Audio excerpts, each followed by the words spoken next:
Some days you wake up and sadness is just there. It's like an uninvited guest sitting on your chest. You don't know why it's there, how it got in, but it's just taking up space, stealing your energy, and whispering all these doubts into your head. Let me tell you something you probably need to hear today. That's okay. It's okay to be sad, even if you can't explain why. You don't owe anyone a reason for your feelings. You don't need to justify your pain. Emotions aren't contracts. They don't require logic, explanations, or approval. They just are. And sometimes that's the hardest part to accept.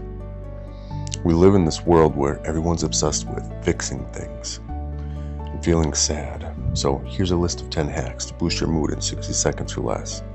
Stressed? Download this meditation app. Depressed? Just smile more. But what if the answer isn't fixing anything? What if the real power comes from just sitting with your sadness and letting it exist without judgment? Emotions are messy. They're not linear. They're not always tied up in a neat little cause and effect bow. Sometimes sadness is your body's way of saying, hey, you've been carrying too much for too long and I need a breather. Sometimes leftover feelings you can't process from weeks or months ago are bubbling back up. And sometimes it's nothing at all. It just is. Sadness doesn't make you weak. It doesn't mean you're broken or failing. It just means you're human. So what do you do with this sadness? How do you carry it without letting it crush you?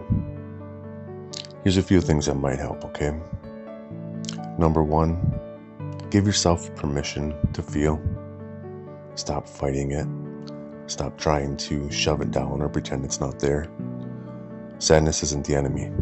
It's just a signal. Let it wash over you. Cry if you need to. Scream if you have to. Feel it so fully so it can move through you instead of getting stuck. Number 2, try talking to someone. Even if you don't have the words to explain it, just let someone know you're feeling this way. A friend, a partner, a therapist, someone you trust. You'd be surprised how much lighter it feels just saying, I'm sad today and I don't know why. Number 3, take care of your basic needs. Drink some water, eat something nourishing, move your body, even if it's just pacing around the room. These small, simple acts remind your brain that you're still in control, even when the sadness feels overwhelming. Step number 4, do something that brings you comfort. Maybe it's wrapping yourself in a blanket and binge watching your favorite show that you love. Maybe blasting your favorite sad songs and letting the tears flow. Maybe it's writing out your feelings even if they don't make sense. Just find something that makes the weight feel a little less heavy. Here's the truth that most people won't tell you. Sadness isn't something you need to fix. It's not a malfunction. It's not some flaw in your system. It's just a part of being alive. And sometimes the best thing you can do is write it out. Because the sadness, it's not permanent. It ebbs and flows like waves in the ocean. And just like the tide, it'll pull you back eventually, leaving space for something lighter, something brighter. If you're feeling sad today and you don't know why, that's okay. You're not broken, you're not weak, you're just human. And humans feel things, even when those feelings don't make sense.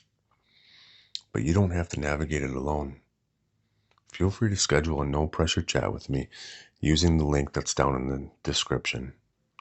Sometimes just talking it out can make all the difference. I'll talk to you later, guys.